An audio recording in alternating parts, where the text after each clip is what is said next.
I'm Max Dalton, and in this video, I'll show you how to hide your currently playing status on Steam. Step 1. Open the Steam application on your computer and hover your mouse over your profile name in the top menu. Step 2. Select View My Profile from the drop-down list that appears. Step 3. Click the Edit Profile button on the right side of your profile page.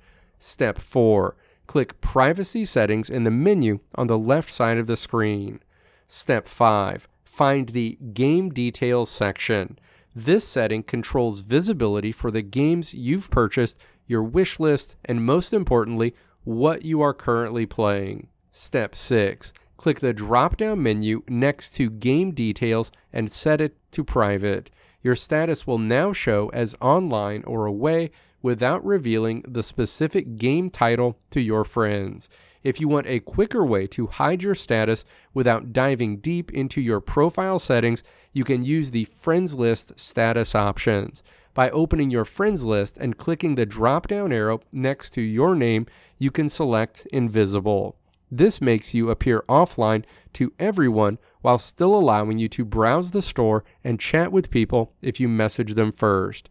It's a great temporary solution if you just need an evening of peace but don't want to permanently change your account's privacy configuration. Another important thing to consider is the game activity feed. Even if you hide your current status, Steam might still broadcast your achievements or recent purchases to your friends' activity walls. To stop this, you can look just below the game details setting in your privacy menu and ensure the checkbox for Always Keep My Total Playtime Private is checked.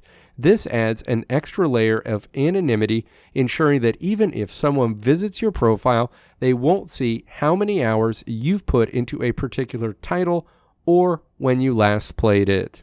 Let me know if this video helped you out in the comments below. If you liked what you saw here, click the video links on the right side of the screen to check out another video. Or click the logo on the left side of the screen to check out my tutorial website at www.maxdalton.how.